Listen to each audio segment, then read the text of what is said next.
Il y a des personnes qui s'endorment à 22 heures avec la satisfaction du devoir accompli.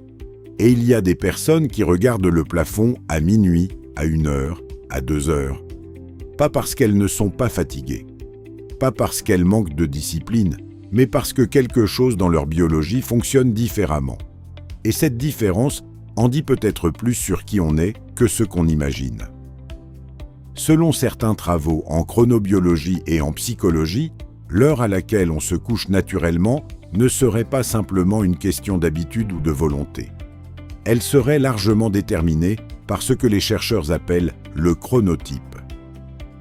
Une prédisposition biologique individuelle qui influence non seulement le moment où on s'endort et où on se réveille, mais aussi le moment où le cerveau atteint son pic de performance, son niveau d'énergie maximum et sa capacité créative optimale. Le chronotype serait influencé par plusieurs facteurs. La génétique jouerait un rôle significatif. L'âge également.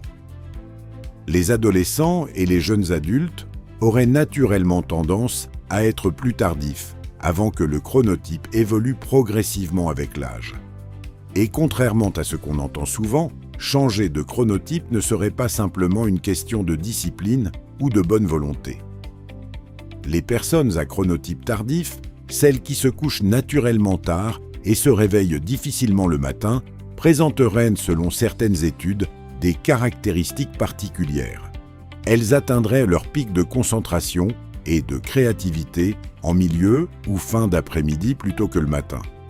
Elles seraient souvent plus à l'aise avec la flexibilité et l'improvisation. Et certains travaux suggèrent une association entre le chronotype tardif et certains traits créatifs, bien que cette relation soit complexe et ne s'applique pas de façon universelle.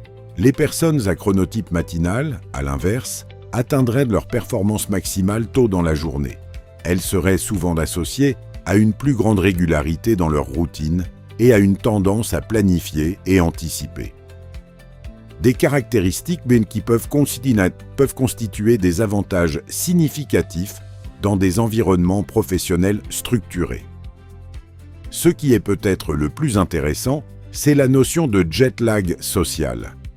Quand le chronotype naturel d'une personne ne correspond pas aux horaires que la société lui impose, il se crée un décalage. Une dette de sommeil chronique. Un état de fonctionnement en dessous du potentiel réel.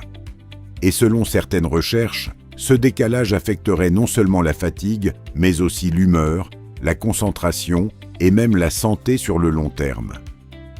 Dans un monde qui valorise le lever tôt et qui associe souvent le fait de se coucher tard à un manque de sérieux, les personnes à chronotype tardif font face à un jugement qui ne tient pas compte de leur biologie réelle.